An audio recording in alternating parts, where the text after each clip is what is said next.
Puji Tuhan, hari ini hari Senin tanggal 24 Agustus tahun 2020 pukul 8.00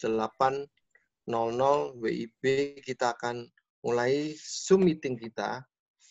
Zoom meeting yang ketiga dari Korwil Jabodetabek Sinode Jemaat Kristen Indonesia yang akan membahas topik yang paling aktual, yaitu mengenai inovasi, innovation, dengan memanfaatkan perlengkapan-perlengkapan cara-cara baru, bagaimana kita menggunakannya untuk menunjang pelayanan kita. Kita akan mulai dengan doa oleh Ketua Korwil, Ibu Magdalena. Waktu dan tempat kami persilakan.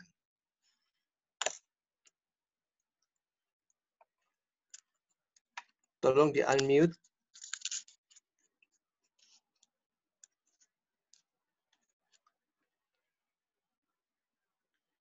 Pastor Fendi, tolong di-unmute Ibu Maria Magdalena.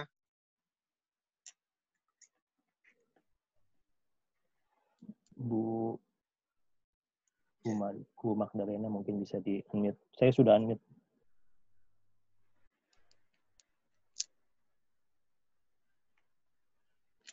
Silakan Ibu Maria Magdalena.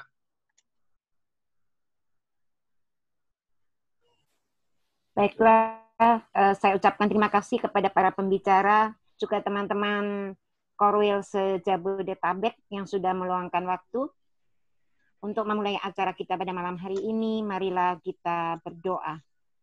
Bapa, di dalam nama Tuhan Yesus Kristus, kami mengucap syukur untuk kesempatan yang Tuhan izinkan malam hari ini. Kami boleh berbincang-bincang dan kami boleh menyampaikan apa yang terpenting di dalam pelayanan kami. Terima kasih untuk para pembicara yang sudah bersedia memberikan sesuatu yang baru di dalam pengalaman kehidupan pelayanan kami. Dan kami serahkan semua pembicaraan, bahkan semua peserta yang ada di dalam nama Tuhan Yesus Kristus. Kami membuka acara ini. Haleluya, haleluya. Amin.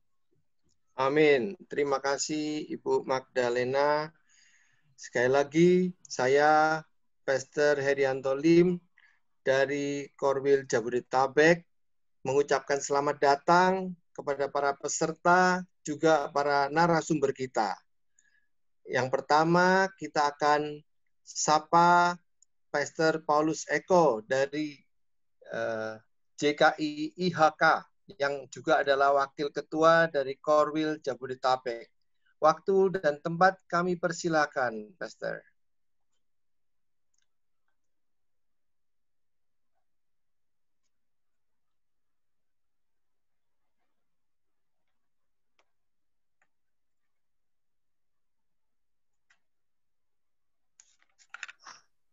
Ya, puji nama Tuhan, Shalom saudara-saudara semua. Malam hari ini kita akan, sebelum kita berbagi pengalaman dengan rekan-rekan dan sebelum kita membahas tentang satu tema yang cukup aktual hari-hari ini, karena kita sedang menghadapi sebuah pandemi yang mau tidak mau kita harus mengubah konsep pelayanan kita.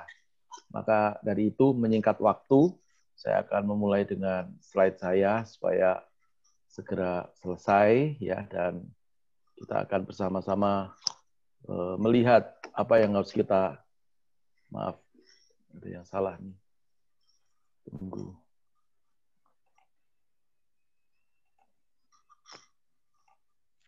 Ya.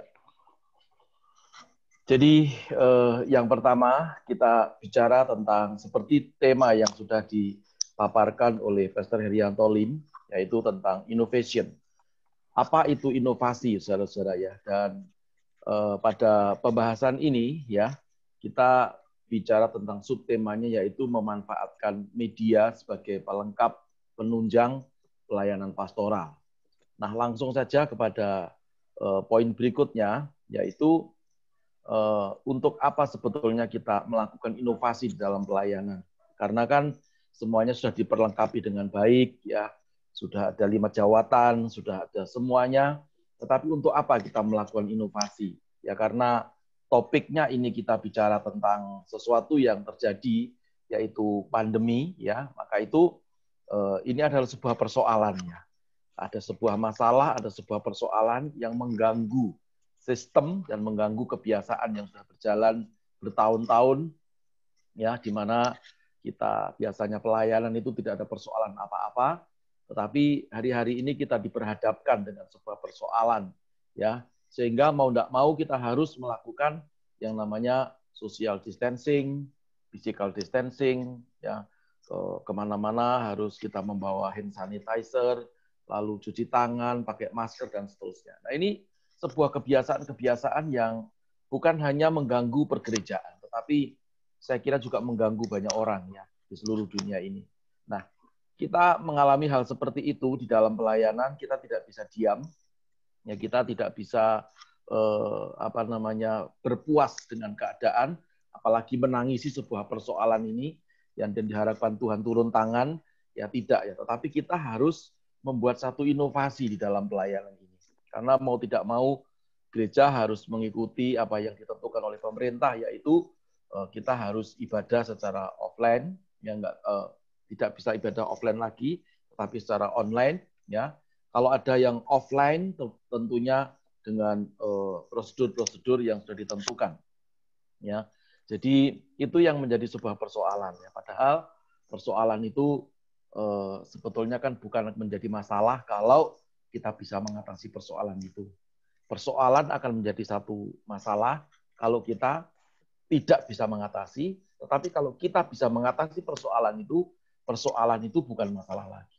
Masalahnya ini kita sama-sama seluruh dunia sedang tidak bisa mengatasi atau belum bisa mengatasi pandemi ini. Maka kita harus melakukan satu inovasi di dalam pelayanan ini. Nah, saudaraku yang dikasihi oleh Tuhan, hamba-hamba Tuhan yang luar biasa, ya. Saya tulis di sini ada sebuah masalah, ada sebuah problem, lalu kita tidak bisa tinggal diam, kita tidak bisa menangisi persoalan, kita tidak bisa menyesali persoalan, ya, melainkan kita harus menghadapi masalah ini, ya, dan kita harus mendapatkan satu solusi. Solusinya itu tergantung dari di mana Tuhan tempatkan kita pada gereja lokal kita masing-masing. Nah, di dalam Amsal pasal yang ke-8 ayat yang ke-12, Alkitab berkata, "Aku, hikmat, tinggal bersama-sama dengan kecerdasan, dan aku mendapat pengetahuan dan kebijaksanaan." Ada persoalan, ada sebuah problem, ya, tentunya kita sebagai para pemimpin tidak bisa diam. Kita akan menganalisis sebuah persoalan itu, ya, digunakan hikmat, digunakan iman, ya, digunakan wisdom, ya, lalu kemudian akan muncul sebuah solusi. Solusi itu yang namanya inovasi. Saya ingat teori pervirusan, saudara. Virus itu juga demikian. COVID-19 itu banyak sekali strain-nya. Tetapi untuk bisa menjadi banyak strain itu, maka virus itu harus melekat pada inang. Inang itu bisa binatang, bisa manusia, gitu, ya. Nah, pada waktu dia melekat pada inang, ya, ini dia akan menginovasi, ya. Jadi makanya sebelum ada inovasi, ya, maka kita ini harus juga belajar sesuatu, yaitu tentang teori kontekstual, ya, yaitu adaptasi. Di mana gereja A belum tentu cocok dengan gereja kita. Gereja kita belum tentu cocok dengan gereja orang lain. Maka kita harus belajar dari virus ini. Virus menempel pada inang, lalu kemudian dia bermutasi genesis, ya, menginovasi dirinya, sehingga menjadi strain 1, strain 2, strain 3, dan seterusnya. Nah, saya kira kita tidak akan menjadi virus, tetapi kita belajar bagaimana cara dia bisa menginovasi di dalam hidupnya, sehingga menjadikan kita semua itu jadi pusing. Tapi di dalam pelayanan, kita tidak boleh pusing, sebab ada Roh Kudus yang akan memimpin, menuntun kita, sehingga kita bisa memanfaatkan segala yang ada, ya. Ada pepatah berkata, ya darotan akar pun jadi, nggak bisa kunjungan kepada jemaat, kita punya media, ya, yang kita bisa lakukan kunjungan secara virtual, kita bisa pelayanan secara virtual, dan seterusnya. Nah, saya tulis di sini kita harus memanfaatkan, ya, media sebagai pelengkap penunjang pelayanan pastoral, itu yang namanya inovasi. Dengan cara apa? Melakukan ya konvensional yang kita sudah lakukan tidak bisa kita lakukan lagi, kunjungan, besuk, dan lain-lain kita bisa menggunakan dengan berbagai macam cara, bisa dengan WA group, dengan WA call, ya bisa dengan 8 orang dengan WA itu ya, kita bisa saling melayani satu dengan yang lain, bisa dengan seperti ini Zoom meeting ya, dan lain-lain, Slack, Google, Hangout meeting ya, Skype dan seterusnya dan seterusnya. Nah, saudara-saudara itu yang bisa kita manfaatkan. Jadi saya sendiri di bulan Maret itu pernah sedikit agak bagaimana, nggak bisa menjumpai jemaat, tidak bisa besuk, ya. Tetapi saya diberitahu bahwa inilah yang harus kita kerjakan. Kita harus menggunakan inovasi, kita harus menggunakan media untuk menjangkau jemaat. Tentunya bagi gereja-gereja yang area lingkungan gerejanya sudah tidak lagi masuk dalam zona merah, ya tentunya kita bisa mengunjungi, ya kita bisa besuk. Tetapi untuk melengkapi, makanya ini judulnya memanfaatkan media sebagai pelengkap penunjang dalam pelayanan pastoral. Jadi ini hanya sebagai pelengkap. Kalau memang sudah memungkinkan, kita bisa bertatap muka, kita bertatap muka. Tapi kalau belum bisa memungkinkan, marilah saudara kita jangan stres, ya kita akan gunakan media, ya. Ibadah-ibadah hari Minggu saya sudah banyak melihat dengan teman-teman yang di gereja-gereja bisa menggunakan live streaming, ya bisa menggunakan YouTube, ya Facebook, IG dan seterusnya dengan menggunakan alat-alat yang sederhana, ya. Karena kita kebanyakan gereja yang belum terlalu besar kecuali GBCC, ya kecuali Gilgal, ya dan seterusnya yang gede-gede. Tetapi yang kecil-kecil seperti kita ini jangan takut. Kita bisa menggunakan media-media dengan berbayar yang cukup amat sangat murah. Bahkan medianya tidak berbayar, tapi alatnya kita bisa menggunakan seperti handphone, ya dan seterusnya. Kita bisa channel 3, YouTube, Facebook, IG dan seterusnya. Saya kira itu yang bisa saya sampaikan. Dan untuk yang terakhir, coba kita lihat di dalam Roma pasal yang ke-12 ayat yang kedua, Alkitab berkata, janganlah kamu menjadi serupa dengan dunia ini, tetapi berubahlah oleh pembaharuan budimu. Di dalam bahasa Inggris dikatakan renewing of your mind. Jadi cara berpikir kita ini harus diperbaharui, sehingga kamu dapat membedakan manakah kehendak Allah, apa yang baik dan yang berkenan kepada Allah dan yang sempurna. Di sini sudah bisa melihat, ya, kalau di gereja kami itu ada 3 handphone, ya tambah 1 handicap, ya. 3 ini dimanfaatkan sebagai media untuk live streaming, ya. Satunya IG, satunya YouTube, ya, satunya Facebook, ya, dan yang ini untuk di layar. Saya bisa lihat. Jadi dengan media yang seperti ini sangat murahnya kita semua punya, lalu saya sambungkan ke sebuah alat yang sangat murah, harganya cuma 175.000. Ya, itu bisa didapatkan dengan di online, di media online, ya dan seterusnya. Itu cukup bisa membantu, suaranya cukup jernih, ya gambarnya cukup bagus. Jadi saya kira ini yang sebagai pembukaan dari saya, supaya kita semua belajar memaksimalkan semua yang ada di lingkungan kita untuk kita bisa melayani semaksimal mungkin di dalam pastoral supaya nama Tuhan dipermuliakan. Saya kira itu dulu, dan nanti akan saya sambung kalau nanti ada kesempatan di dalam kita diskusi. Tuhan Yesus memberkati kita semuanya. Terima kasih Pastor Paulus. Wow, sekarang udah dari 3 handphone plus 1 kamera. Plus laptop, Pak, ya.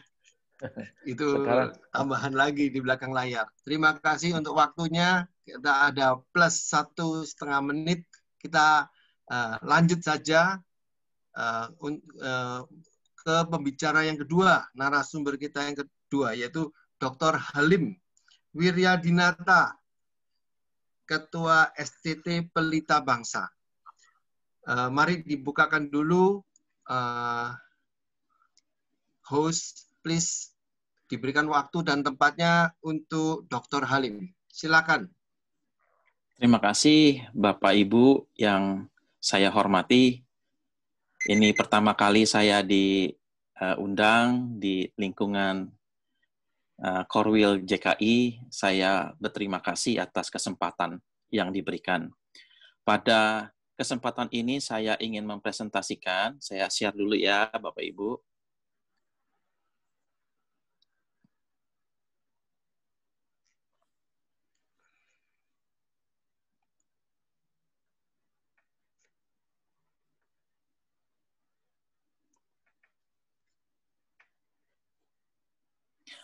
Pada kesempatan ini saya ingin men-sharekan tentang ekonomi kerajaan Allah.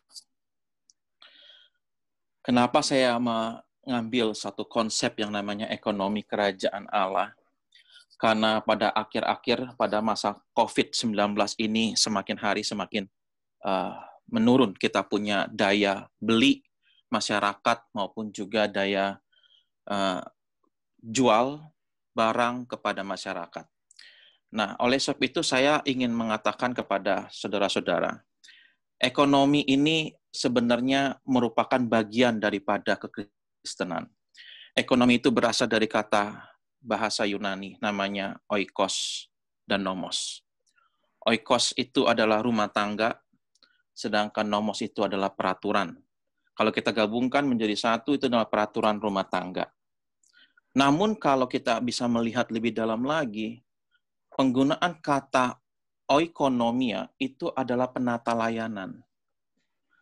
Jadi oikonomia pun juga itu selalu berhubungan, berkelindan dengan konsep kita punya penata layanan di gereja.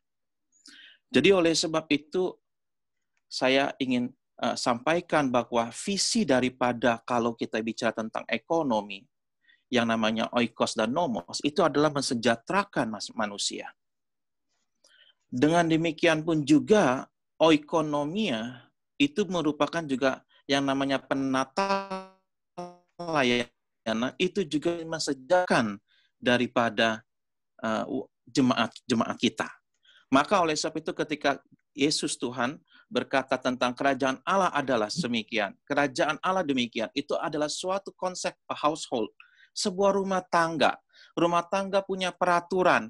Yang Yesus ingin memberikan tentang perumpamaan itu adalah kesejahteraan terhadap jemaat-jemaatnya. Nah, oleh sebab itu, inilah premis yang saya ingin bawakan bahwa ekonomi kerajaan Allah adalah ekonomi yang harus mensejahterakan kita punya jemaat yang susah tersebut karena COVID-19. Jadi maka oleh sebab itu saya ingin memberikan suatu konsep tentang inovasi bahwa bagaimana gereja harus memiliki konsep ekonomi kerajaan Allah tersebut. Nah, oleh sebab itu, fakta yang terkini. Kalau kita melihat fakta yang terkini di Indonesia, dan kita melihat bagaimana penurunan daripada GDP, Gross Domestic Product dari Republik Indonesia. Bahkan juga kita bisa melihat bahwa kemarin kita sudah melihat bahwa perkembangan pertumbuhan ekonomi Indonesia, nggak kelihatan di sini ya, perkembangan perekonomian Indonesia itu semakin hari semakin menurun. Pada triwulan yang pertama di tahun 2020 itu besarnya hanya 2,92. Kemudian pada triwulan yang kedua itu sudah minus 5,32. Bahkan kalau kita membaca juga harian Kompas yang baru-baru ini, bahwa banyak sekali orang-orang tidak mau mengeluarkan uangnya, malah menyimpan uangnya di bank. Jadi menabung itu tingkatnya lebih tinggi di bank daripada orang memberikan kepada pekerjaan ataupun juga membayar, membeli ataupun dan lain-lainnya di dalam konsep ekonomi. Oleh sebab itu yang menjadi persoalan adalah yang kaya menjadi kaya, yang miskin menjadi miskin. Nah, disinilah konsep ekonominya tidak berkembang, Bapak Ibu. Nah, oleh sebab itu saya melihat bahwa konsep itu, dan saya ingin bertanya, di mana agama itu? Nah, kita tidak melihat agama itu kemana. Sedangkan agama itu apa? Saya tidak bicara tentang teologi, tapi saya bicara tentang agama. agama secara umum, gitu Bapak Ibu. Agama itu kemana gitu? Nah, agama itu seperti seolah-olah yang ibaratnya seperti ke share belief, hanya memberikan pemahaman tentang emosi keagamaannya, sistem kepercayaannya, upacaranya, sedangkan penganut-penganutnya, apakah itu yang disebut agama? Nah, jadi itulah yang menjadi persoalan yang kita harus hadapi, Bapak Ibu. Pertanyaan-pertanyaannya, di mana gereja? Kalau lebih spesifiknya, di mana oikonomianya? Yang dikatakan sebagai untuk mensejahterakan masyarakat, tetapi tidak terlihat di sana. Nah, jadi Bapak Ibu, inilah yang ingin kita harus pahami untuk hal tersebut. Nah, kemudian kalau kita bicara tentang agama, tentu juga kita bicara tentang hal yang lain dari agama tersebut. Agama mengajarkan apa? Agama itu mengajarkan sesuatu, mengajarkan tentang etika kita bertindak. Kalau agama mengajarkan etika bertindak untuk yang baik, maka dia membentuk etos kerja. Nah, oleh sebab itu saya memberikan kritikan kepada kita semua. Yaitu kritikan kepada gereja-gereja, kritikan kepada diri kita sendiri untuk bisa menjadi berkat baginya. Nah, kalau Bapak Ibu melihat bahwa kalau kita membiarkan hal ini terjadi, apa yang akan menjadi persoalan? Kapitalisme semakin lama semakin berkembang. Sehingga kapitalisme ini menjadi persoalan, Bapak Ibu. Segala sesuatu itu dihitung dengan value, dengan nilai. Semakin lama semakin mahal. Kalau udah mahal, yang untung siapa? Yang punya kapital, yang punya uang. Sedangkan yang nggak punya uang, bagaimana? Nah, ini yang kita harus perhatikan, Bapak Ibu. Sekarang jemaat kita lihat ke dalam. Bagaimana jemaat kita? Kalau kita tidak memberikan mereka kekuatan, yang tidak punya kapital, mereka akan tergerus dengan kapitalisme yang terjadi. Kita bisa melihat, sekolah aja harus membayar, itu kapitalisme. Makan aja kita juga harus membeli makanan, itu juga kapitalisme. Segala sesuatu yang dikonsepkan itu adalah kapitalisme. Makanya oleh sebab itu, ketika Karl Marx mengatakan ini salah, karena apa? Dilakukan segala sesuatu yang dilakukan oleh seseorang, yaitu adalah mencari dirinya sendiri keuntungannya. Bapak Ibu kita bisa melihat, kalau Bapak Ibu membaca tentang sebuah buku yang namanya The Protestant Ethics and the Spirit of Capitalism yang ditulis oleh Weber.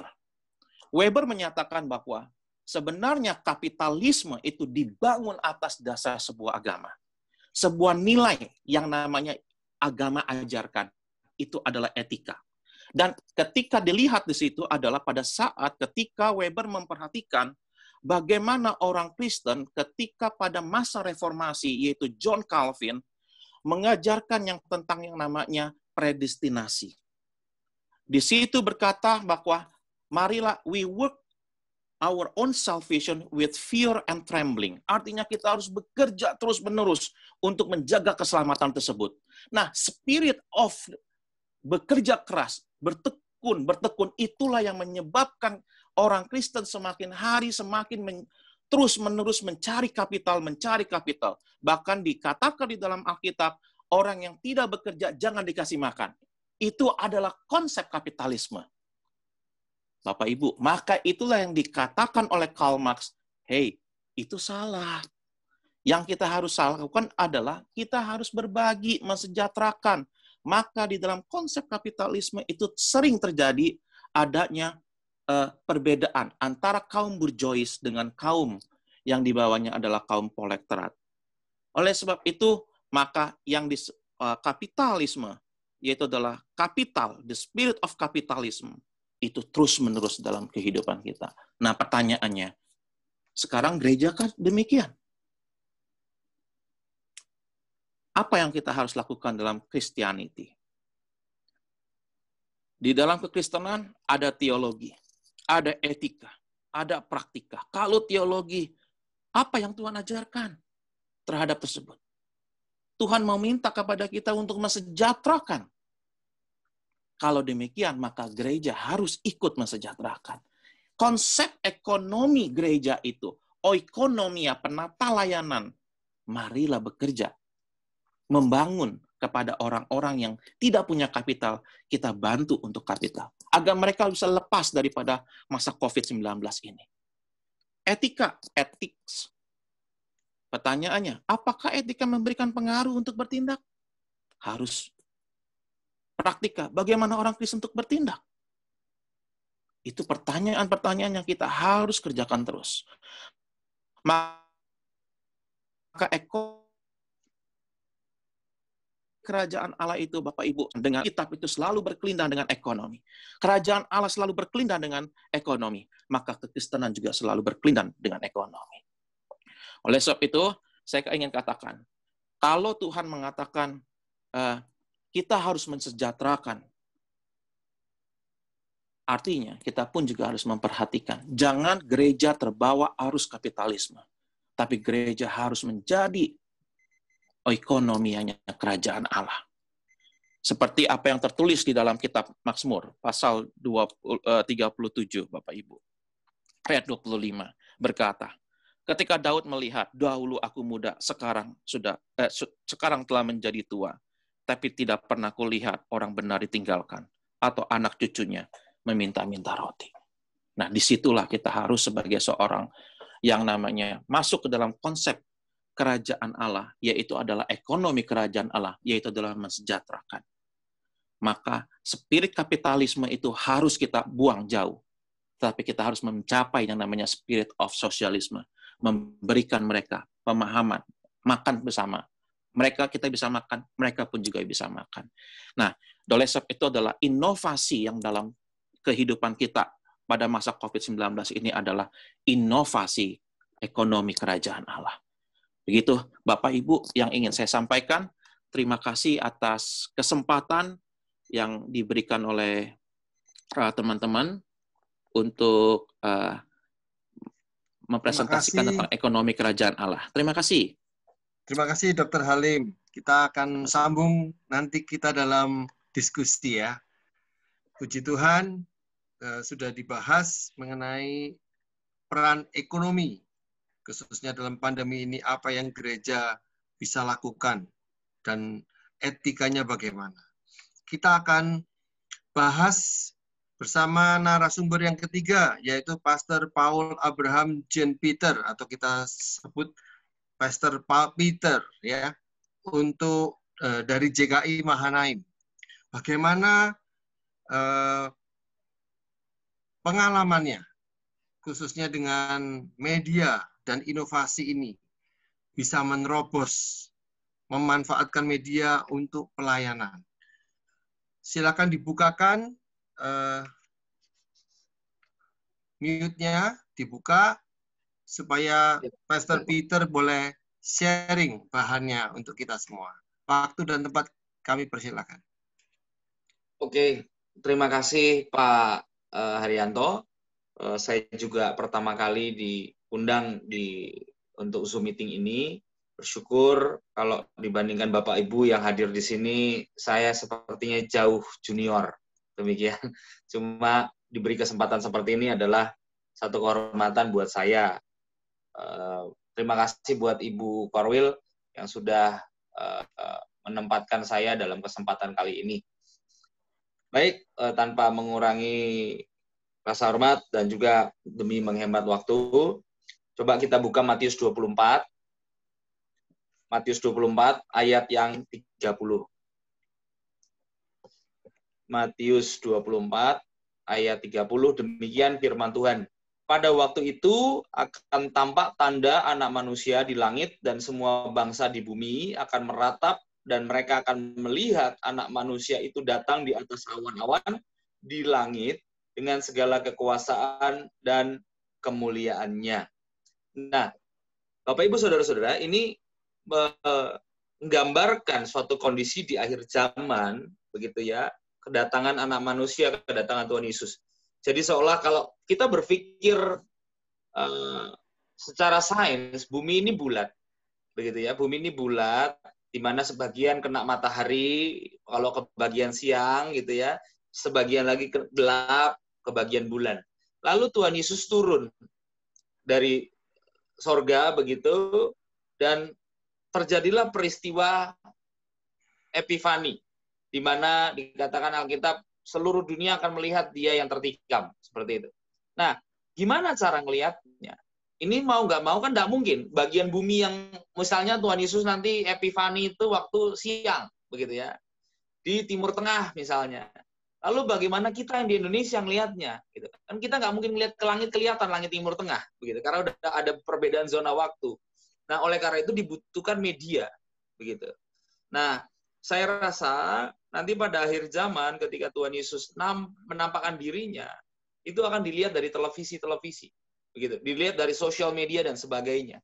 Nah, ini saya sengaja membuat pendapat saya ini bersifat alur maju mundur, gitu, supaya memahami kronologisnya semua. Nah, kalau nanti pada akhir zaman Tuhan menggunakan media agar seluruh dunia bisa melihat Dia nanti. Ya. Nah, beberapa waktu lalu kebetulan ada satu organisasi yang di mana organisasi Kristen yang isinya anak-anak muda, begitu, yang saya tergabung di dalamnya. Nah, di organisasi tersebut saya dan beberapa teman itu pernah mencetuskan sebuah ide yang awalnya ditolak oleh semua orang, gitu. Nggak mungkin, nggak bisa. Gitu. Ide itu adalah gimana nanti kalau kita gerejanya orang nggak ada yang ke gereja, orang di rumah. Sekarang teknologi udah canggih, bisa pakai YouTube dan sebagainya, begitu. Pembayaran misalnya mau persembahan pun bisa transfer, bisa nge-tap, bisa segala macam, bisa pakai QR code. Gitu. Nah, teman-teman pada waktu itu mengatakan nggak mungkin, gereja itu dari dulu konvensional, dalam arti offline, gitu. Nggak ada gereja online, nggak greget, gitu ya. Tapi kemudian, Tuhan dengan caranya yang ajaib, kalau saya dari sisi positifnya melihat ya, terjadilah pandemi corona outbreak ini, gitu ya. Sehingga semua orang harus ada di rumah. Seperti itu. Dan gereja-gereja juga pada waktu awal-awal corona kebingungan gimana nih, kita nggak ada ibadah. Bahkan saya pernah mendengar beberapa hamba Tuhan bilang gerejanya goyang karena nggak ada pemasukan dan sebagainya, begitu. Akhirnya timbullah ide ini, ide yang kami sudah pikirkan jauh-jauh bulan sebelum ada corona, gitu. Sehingga timbullah live Facebook, live Instagram, kemudian ada juga live YouTube, begitu. Sehingga jemaat-jemaat yang tidak bisa datang ke gereja tertolong dengan menyaksikan khotbah dan sebagainya, begitu.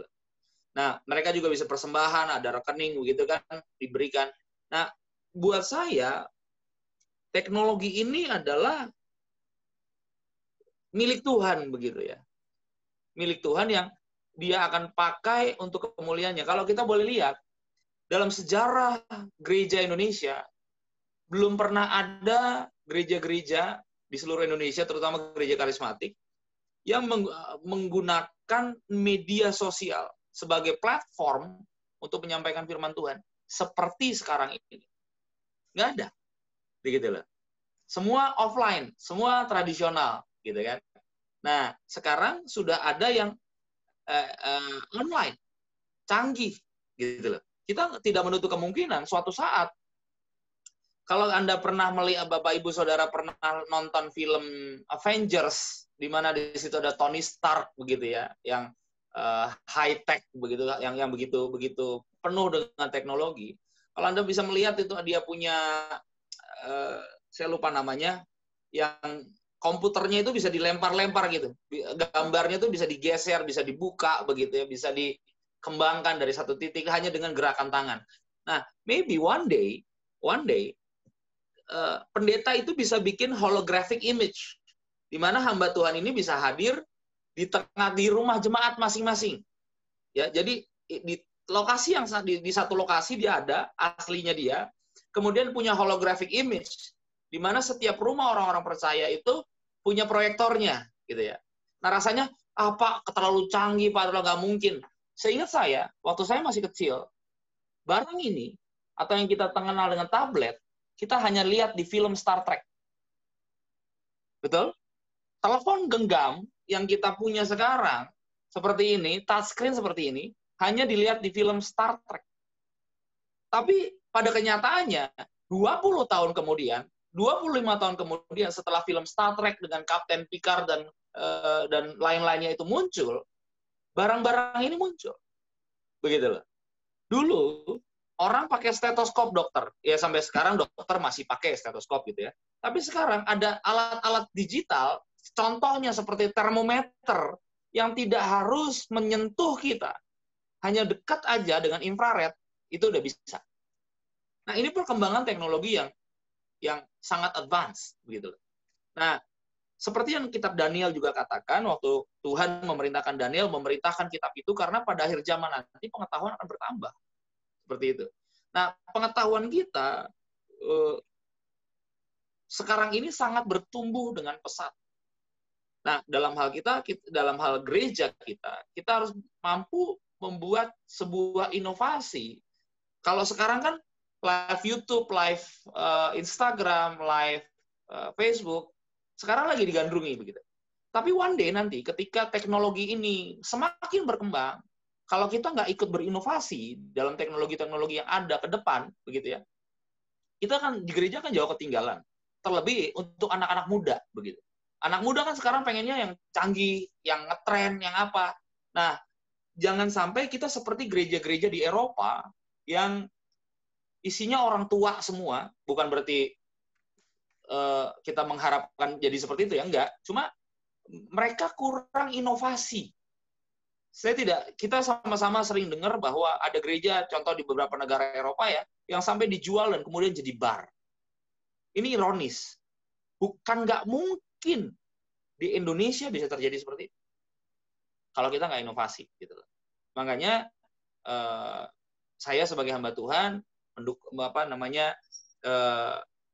mengajak rekan-rekan semua, baik yang masih ibadah secara offline, maupun online, bikin inovasi-inovasi yang berbau teknologi, sehingga dapat menjangkau anak-anak muda khususnya.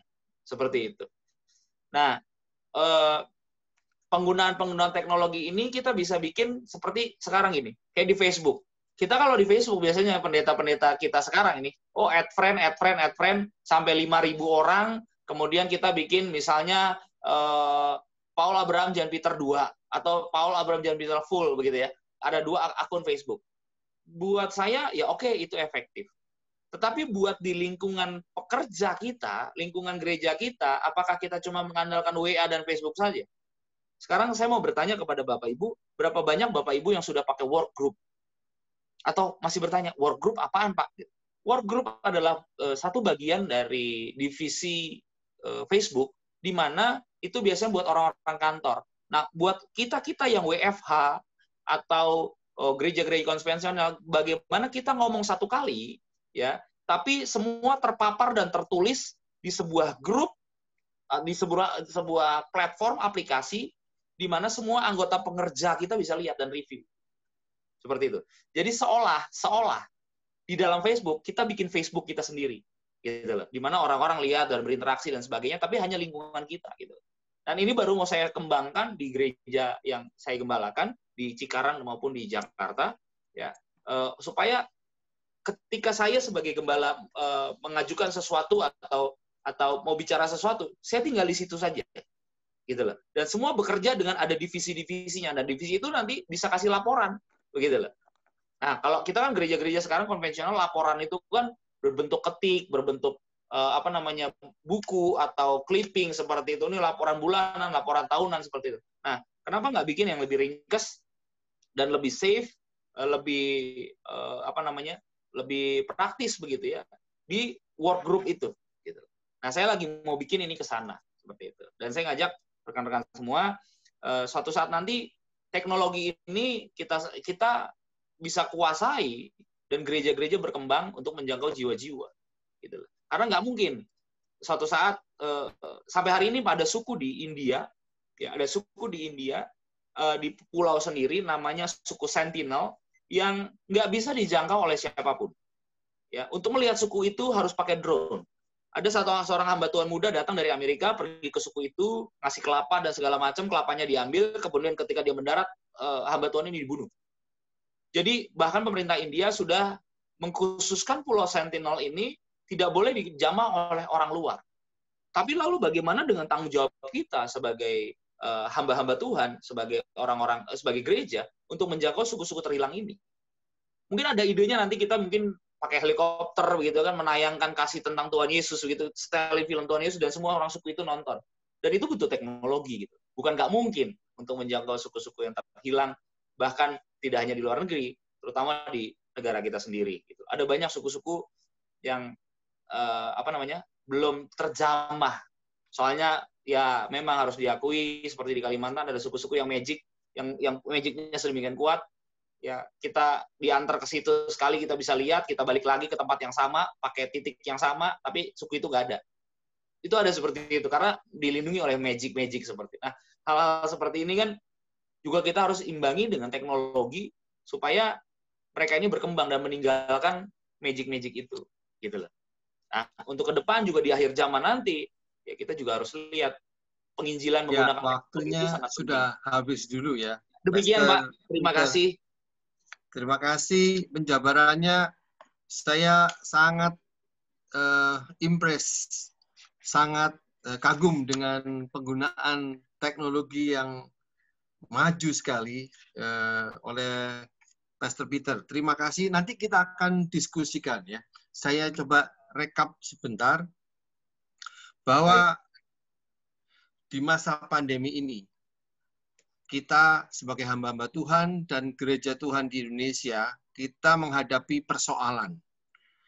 Bagaimana kita mengarahkan pelayanan kita ke depan, sedapat-dapatnya memanfaatkan media. Itu yang dibawakan oleh Pastor Paulus Eko Dianto.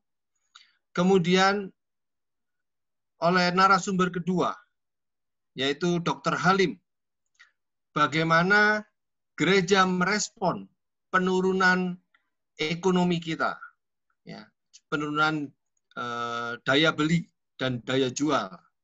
Bahkan dikatakan kita akan diambang resesi karena kita Q2 baru negatif dan kemungkinan Q3, kuartal yang ketiga ini akan negatif.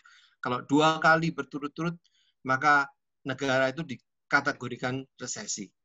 Bagaimana kita merespon dengan agama kita, dengan kepercayaan kita, dengan etika kita, etos kerja kita.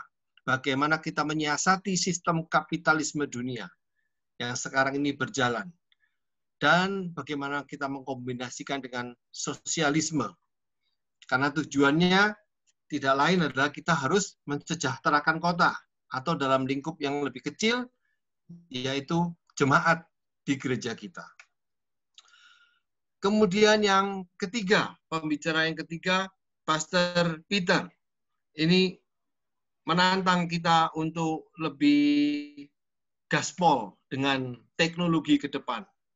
Bagaimana kita melihat tanda-tanda ini, tanda-tanda zaman ini, kita respon dengan melengkapi, kalau perlu selengkap-lengkapnya, begitu ya, atau at the edge, di mana yang terdepan, di batas terdepan, menggerakkan pelayanan kita untuk menjangkau kaum muda. Itu pelayanan yang luar biasa dan merupakan satu tantangan terbesar, saya percaya itu. Karena kita tahu orang muda itu beda dengan orang tua. Dan apa pengalaman yang ada di Eropa itu jadi satu pembelajaran. Kalau kita tidak berubah, maka gereja akan tertinggal. Betul. Terima kasih untuk tiga narasumber kita. Dan sekarang kita akan masuk dalam sesi tanya-jawab. Ya. Saya buka ruangnya, kesempatannya kepada rekan-rekan. Mari saya tunggu beberapa detik ke depan, 15 detik. Kemudian kita akan diskusikan.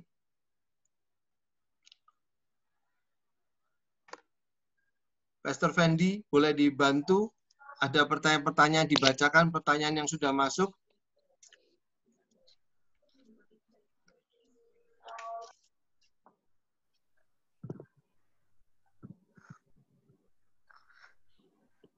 Ya, saya bacakan dari Bu Maria Magdalena ya. Bagaimana pelayanan dapat dilakukan jika membutuhkan kehadiran kita? Contoh pelayanan perkabungan atau orang sakit. Adakah sistem tertentu sesuai dengan kehidupan sosial? Oke, ini thank you. Ini ditujukan kepada saya ya. Saya akan coba jawab. Ini Ibu Ketua sendiri. Ini sering kita bicara dengan Ibu Ketua, saya dengan Ibu Ketua ya suka bicara-bicara.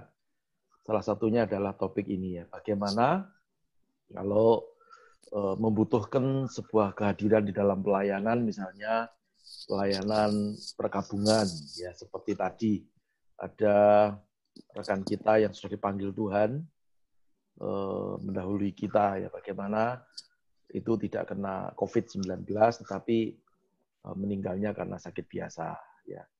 Dan saudara-saudara perlu kita identifikasi kalau memang itu bukan karena COVID ya, maka ya kita pun juga harus bisa menseleksi siapakah yang akan datang kepada perkabungan itu atau ke tempat orang sakit itu. Kalau kita sebagai hamba Tuhan yang maaf ya, karena ada peraturan pemerintah berkata bahwa umur yang di atas 50 itu juga harus sudah mulai hati-hati ya, dan juga yang sudah memiliki penyakit-penyakit bawaan, salah satu contohnya adalah hipertensi, jantung, lalu diabetes ya, itu seyogianya mungkin diwakilkan ya, tidak langsung mendatangi kepada jemaat kita yang sakit, tentunya dengan pesan sebelum wakil kita datang ya kita akan bertelepon terlebih dahulu. Tapi kalau kita masih muda dan pasien atau yang meninggal itu membutuhkan kehadiran kita ya tidak usah takut, kita pakai standar pemerintah, prosedur yang benar saja, kita memakai face shield, lalu juga memakai masker, kemudian memakai baju lengan panjang dan seterusnya, kita pakai kaos tangan ya, bukan berarti kita menakut-nakuti jemaat, tapi saya kira sekarang jemaat juga sudah mengerti ya, tentang itu. Nah, itu untuk mereka yang sakitnya normal. Tetapi kalau untuk yang sudah meninggal dan ini sakitnya karena disebabkan COVID, ya tentunya sekali lagi kalau kita sudah tua atau merasa tidak fit seperti saya tadi, tidak fit untuk mengikuti prosesi pemakaman sahabat kita, ya maka saya tidak datang. Ya. Tapi kalau memang fit dan kita masih muda, ya biasanya petugas dari rumah sakit hanya akan mengizinkan satu orang saja, seorang hamba Tuhan, dan biasanya memakai baju hazmat, ya baju seperti dokter begitu, ya untuk memproteksi kita, ya seperti itu kalau memang membutuhkan kehadiran kita secara fisik begitu. Tapi saya sedang memikirkan tadi Pastor Peter, ya saya sedang membayangkan kalau benar-benar itu terjadi sebuah teknologi, kita bisa ada teknologi hologram begitu. Kalau kita muncul di pemakaman secara virtual gitu ya, wah itu indah sekali. Gitu. Tetapi saya pernah lakukan, ada jemaat kami yang meninggal, ya itu bulan Maret ya, itu masih genting-gentingnya pandemi COVID ini, dan waktu itu jenazah mau dikremasi dan saya dilarang datang malahan, dan hanya diizinkan secara virtual saja. Jadi mulai tutup peti sampai peti ini mau dimasukkan ke krematorium ya, mau dibakar begitu. Jadi saya hanya lakukan dengan virtual gitu ya. Karena keluarganya kebetulan juga mengetahui dan keluarganya berpendidikan, kami bisa memaklumi ya. Kami bisa memaklumi mereka, mereka bisa memaklumi kami. Itu enaknya kalau sama-sama saling memaklumi. Saya kira demikian, Ibu Magdalena. Jadi saya summary itu melalui video conference, Pak ya. Ya, Kita pelayanannya video conference ya. Betul, tetapi itu biasanya ya dengan persetujuan, atau kalau mereka tidak setuju ya jangan dipaksa, karena kan biasanya kehadiran kita ini dibutuhkan. Ini kebetulan keluarga ini adalah keluarga yang berpendidikan, jadi nggak masalah gitu. Itu kira-kira. Bersyukur jemaat kita masih waras, Pak ya. Karena di televisi, di media itu kita melihat hari-hari ini banyak orang-orang yang kehilangan kewarasannya ya. Sudah meninggal, bahkan itu adalah kasus COVID, masih saja direbut ya, mau dimakamkan dengan cara mereka sendiri. Ya, puji Tuhan kita bisa tidak melewati masa-masa seperti itu. Apakah ada pertanyaan yang berikutnya? Atau saya isi dulu ya pertanyaannya. Yang kedua ini saya mau ke Dr. Halim. Karena ada pertanyaan yang dilemparkan oleh rekan tadi siang dan itu nyangkut di saya untuk saya tanyakan. Yaitu beberapa gereja itu gaspolnya dalam iman. Yaitu dengan menanyakan begini. Percaya bahwa Tuhan itu supranatural. Jadi Tuhan juga mampu membuat hal-hal yang ajaib di tengah-tengah kita. Nah, lalu letaknya di mana ketika di satu pihak ada tradisional Protestant ethics, lalu yaitu good corporate governance, akar dari good corporate governance, dan satu pihak lagi ada ekonomi sosialis ini. Lalu letaknya yang supranatural itu di mana? Begitu. Dr. Halim, waktu dan tempatnya saya persilahkan. Baik, Bapak. Terima kasih, Pak Herianto. Ketika kita bicara tentang teologi dan sosial, pasti itu satu dengan yang lain bertanya. Siapa duluan dan siapa yang paling terhebat? Teologi selalu bicara tentang Tuhan, itulah kita bicara. Tapi kalau kita bicara tentang sosial, itu adalah realitas. Teologi tidak bisa meninggalkan realitas. Maka itulah disebut oleh seorang filsuf yang cukup terkenal, yaitu adalah Santo Agustinus, yang ketika dia menulis bukunya, yaitu adalah The City of God. Kalau kita terus bicara tentang The City of God, kita bicara tentang yang di atas terus-menerus, bagaimana bisa memberikan impact ke bawah? Jadi kalau ditanya kepada saya, mana yang paling terpenting? Yang di atas atau yang di bawah? Kita balik kembali kepada Tuhan. Yesus Kristus aja turun daripada kerajaannya, turun ke dunia. Dia yang di atas, yang transcendence, harus turun ke keimanan. Karena untuk hal ini yang kita harus perhatikan, yaitu adalah kalau kita bicara terus-menerus yang ibaratnya, kalau gereja hanya bicara, terus kemudian para pendeta kita datang, kita ngomong, tuh jangan khawatir, Tuhan pasti bantu, Tuhan akan tolong, betul semuanya. Tetapi kan mereka berada di bawah, dia merasakan perutnya bagaimana. Nah, oleh sebab itu yang menjadi persoalan di antara metodologi, antara yang di atas sama yang di bawah. Tapi saya pengen belajar tentang namanya inkarnasi. Itu sangat luar biasa. Yesus itu pun sangat luar biasa memberikan suatu konsep inkarnasinya. Ketika yang di atas, dia harus turun ke bawah supaya melihat yang realitas yang ada di bawah. Nah, konsep inkarnasi inilah yang kita harus jalankan. Bahwa konsep yang namanya yang mana supranatural sama yang dengan yang berada di bawah, yang ibaratnya sosial, nah itu harus berjalan berkeseimbangan. Jadi satu dengan yang satu, tidak bisa memaksakan teologi yang harus lebih baik, tidak harus memaksakan sosial yang lebih baik. Tetapi dalam konsep hal ini, saya ingin berkata bahwa Allah kita memang Allah yang luar biasa, Allah kita adalah Allah yang mampu melakukan segala sesuatu, tetapi di dalam konsep inkarnasi, Allah memberikan suatu example, contoh yang luar biasa. Dia turun. Yang transcendence menjadi imanan. Dan kalau kita bicara kalau kita terus-menerus bicara tentang atas, di bawah nggak akan pernah mengikut. Makanya oleh sebab itu saya pernah selalu bicara sama teman-teman, rekan-rekan saya, mahasiswa saya di STT. Saya katakan, kalau kita di atas mimbar, bicara tentang di atas, bahkan banyak mahasiswa saya itu membuat skripsi tentang yang namanya, apakah orang Kristen bisa selamat? Apakah John Calvin adalah tokoh reformator? Apakah yang namanya tulip daripada John Calvin memberikan bahwa sekali selamat untuk selamat? Saya pertanyakan hal tersebut, apa gunanya untuk ke bawah? Nggak ada gunanya untuk jemaat. Jemaat nggak bakal pernah bicara tentang yang namanya siapa itu John Calvin, Martin Luther, itu doesn't really care about it. What they care about, perut. Jadi oleh sebab itu saya selalu berkata, jadilah seperti kayak Tuhan Yesus.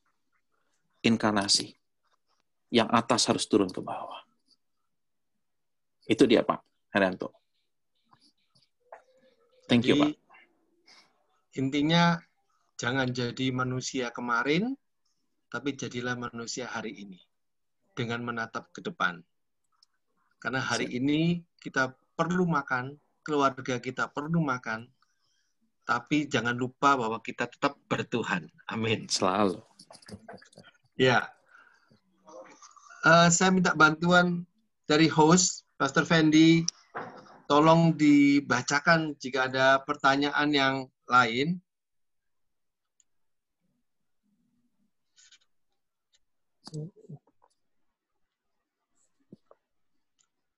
Ini mungkin pertanyaan dari Bu Maria juga ya, yang kedua ya. Apakah gereja lokal di daerah mampu melakukan inovasi untuk pelengkapan pelayanannya dengan situasi keadaan pandemi, sementara secara perekonomian masih mengalami kesulitan? Ini ditujukan ke Pastor Paulus dan Pak Halim.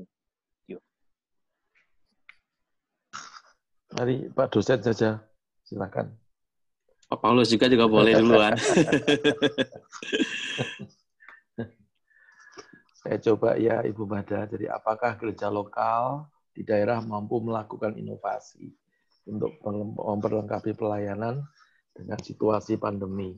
Ya, jadi saya kira seperti yang saya presentasikan tadi, jadi dengan alat-alat yang sederhana. Jadi kalau kita bicara yang mahal-mahal, saya punya teman untuk menayangkan live streaming, ya, gereja yang jemaatnya kira-kira 100 itu dia membutuhkan sebuah alat dan dia beli sejumlah 38 juta hanya untuk live streaming, ya.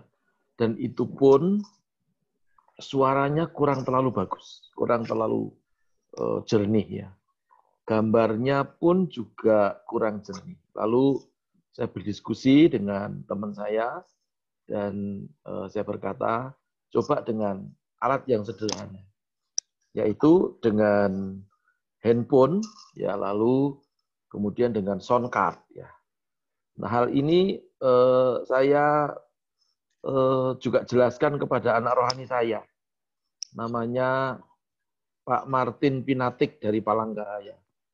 Karena beliau ada di sini, coba tolong diceritakan, Pak Martin Pinatik, waktu saya kirim sound card dan sebelum dikirim sound card itu, bagaimana suaranya Pak Martin? Tolong dijelaskan. Ini ada Pak Martin. Ini ya, anak rohani saya. Shalom. Terima kasih Bapak. Oke, silakan. Terima kasih untuk kesempatan saya bisa bergabung mengikuti acara hari ini. Dan ini memang sangat penting dan untuk diketahui banyak pendeta, khususnya gembala-gembala di daerah khususnya. Karena mereka kan agak sedikit terlambat. Seperti saya diprotes bapak saya itu. Kamu ibadah tuh kok elek katanya. Kok jelek penampilannya gitu kan. Nah, tapi bapak yang baik itu bukan cuma ibaratnya menegur atau banyak orang hanya sekedar menegur tapi tidak sesuatu yang seperti Bapak Halim bilang tadi, kita harus turun.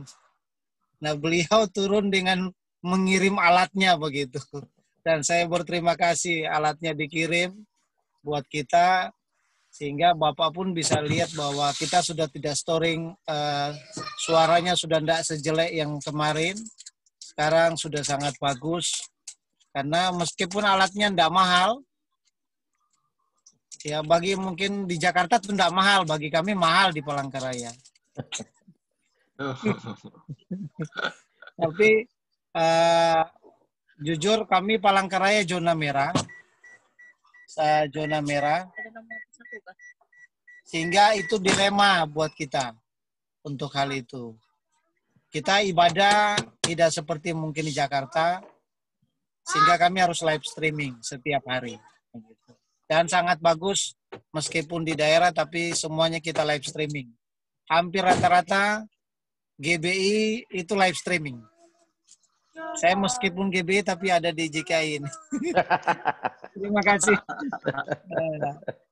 Iya, saya bisa mengikuti, paling tidak bisa berbagi dengan teman-teman untuk live streamingnya. Gitu. Makasih Bapak.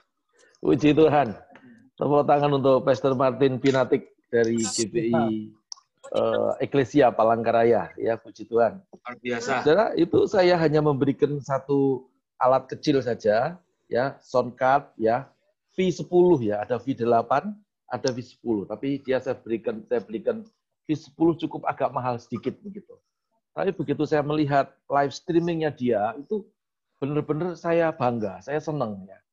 Saya melihat kesungguhannya, saya melihat seriusnya ya, dan seterusnya. Sehingga saya sering melihat itu dan saya bandingkan dengan yang lain itu, saya merasa bahagia gitu ya. Dan itu simple sekali ya, saudara. Jadi satu alat itu Anda bisa sambungkan ke dua handphone, ya. Dan sumbernya itu kalau di gereja kan biasanya sudah ada mixer ya. Setiap gereja-gereja kan biasanya ada mixer. Kita ambil dari aux-nya, ya. Aux-nya nanti dimasukkan ke lubang yang namanya instrumen, ya. Dari instrumen baru nanti kita setting ke handphone. Sudah gitu aja. Mau pakai Facebook atau mau pakai IG ya atau mau pakai YouTube silahkan. Dan itu hasilnya saudara bisa lihat nanti di gereja kami juga bisa. Cuman di gereja kami sekarang memakai yang lebih lagi ya kan, kita sudah tinggalkan itu, kita lebih lagi gitu. Tapi kalau ingin mendengarkan kejernihan suaranya bisa kita lihat di GBI Eklesia Palangkaraya. Ada beberapa ya, tapi hari ini yang muncul hanya anak saya dari Palangkaraya. Ada 3 anak saya lagi mestinya harusnya muncul begitu. Jadi kira-kira itu Bu, ya simple, murah, cuma 175.000 plus kabel-kabel ya paling ya katakanlah 300.000 ya. Oke, gitu. Dan Yesus memberkati. Nanti ajari aku Pak ya. Ya. Silakan Pastor Peter. Iya, nanti ajari saya, Pak. Oh, soalnya perlu itu, Pak. Apalagi lek harganya murah-murah ya, Pak. Siap. Maturun, Pak. Siap, sama-sama. Saya sebetulnya ingin sharing ya, Pak. Pak Peter ini mau ikut menjawab atau kita bisa beralih ke yang berikutnya? Menjawab apa yang mana ini, Pak? Bagaimana gereja lokal bisa mendapat manfaat dari perkembangan teknologi. Kalau tadi Pastor Paulus sudah memberikan contoh real ya. Apakah ada kasus yang berbeda gitu? Kalau saat ini kami kebetulan saya baru buka gereja cabang di Jakarta di daerah Mangga 2.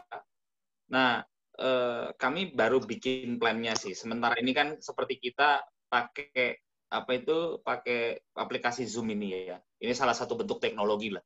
Nah, seperti yang kita sudah lakukan seperti sekarang ini.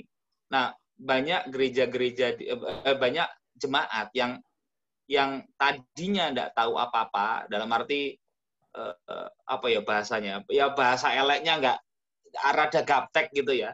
Tapi karena diajari, untuk pakai aplikasi Zoom ini. Jadi kalau kita meeting antar gereja, 2 gereja ini, kita pakai aplikasi Zoom ini, itu sangat baik. Kebetulan gembala di Jakarta itu yang saya tunjuk itu sudah cukup berumur ya untuk bisa berjalan beraktivitas untuk dari Jakarta ke Cikarang itu kan jauh ya Pak. Jadi menggunakan aplikasi Zoom ini sangat membantu mereka. Kemudian orang-orang pekerja-pekerja pabrik di Cikarang yang ya nggak pernah pakai teknologi-teknologi yang macam-macam, punya handphone ya tinggal telepon dan SMS, WA, itu cukup gitu ya. Buat mereka itu sudah highly advanced technology gitu loh. Nah, diajarin pakai Zoom ini, mereka ya akhirnya apa? Kita komsel, tadinya komsel kan kebagi-bagi. Nah, mereka ini selalu pengen komsel gabungan begitu beberapa bulan sekali. Pada akhirnya setelah pandemik ini pakai aplikasi Zoom ini, kita bisa komsel malah gabungan, semuanya ngumpul gitu loh. Jadi seperti ibadah tengah minggu jadinya. Nah, mereka itu jadi bersemangat gitu, membantu mereka untuk lebih maju dan memberikan manfaat buat mereka dalam bidang teknologi. Ini hanya aplikasi Zoom sebenarnya. Nah, mungkin di Jakarta, wah namanya pakai Zoom biasa ya. Tapi kalau di Cikarang gitu loh, yang biasa pekerja-pekerja pabrik, yang rutinnya di pabrik aja dari pagi sampai malam, ada yang sampai pagi lagi, aplikasi Zoom ini cukup canggih buat mereka gitu loh. Dan membantu mereka untuk bertemu pendetanya, bertemu dengan teman-teman lain gitu, saling bisa menyapa. Nah, itu karena kebetulan gereja kami itu sifat kekeluargaannya cukup kuat gitu loh. Jadi aplikasi Zoom ini salah satu teknologi yang kami gunakan untuk memberi manfaat kepada jemaat, kurang lebih seperti itu, Pak. Oke, terima kasih. Saya ada sesuatu yang mengganjal sebetulnya. Kalau kita gereja-gereja baru, itu kita harus bergumul dengan teknologi seperti ini. Kalau gereja-gereja yang sudah established, seperti kalau di kita itu namanya JKI Injil Kerajaan di Semarang, itu enak sekali mereka, karena mereka sudah menguasai kota, punya radio. Mereka punya pekerja yang sangat banyak, mereka punya gereja satelit, mereka punya hampir semuanya. Jadi semua khotbah itu bisa di-loading melalui radio FM. Kalau di Jakarta mungkin itu setara dengan sinode yang baru itu ya, namanya Suara Kebenaran. GSKI. Pak Erastus itu. Mereka punya radio AM. Tapi itu sudah established. Artinya semua khotbah, perlengkapan yang diperlukan jemaat, mereka punya semua. Ya. Sekarang apa masih perlu kita pakai radio konvensional? Ataukah kita pakai radio digital saja? Itu kalau saya pernah ditawarin sebelum pandemi ini, dengan 3 juta itu kita sudah bisa punya radio digital. Ya, jadi kalau mungkin ini satu informasi juga, kalau kita memang mau ngejar lebih banyak, lebih padat, kita bisa buat podcast. Bahkan kalau Dr. Halim ini sekolahnya bisa dimasukin ke podcast itu semua. Betul. Apa masih layak begitu ya? Karena saya juga bertanya-tanya sih. Pertanyaan itu tolong dijawab dulu oleh Pastor Peter ya, mungkin. Kemudian baru Dr. Halim dan Pak Paulus. Waktu dan tempat kami persilakan. Iya, untuk radio konvensional yang kita dengar FM seperti itu, ya bagi gereja yang mampu untuk bisa itu oke, begitu ya, yang sudah established begitu.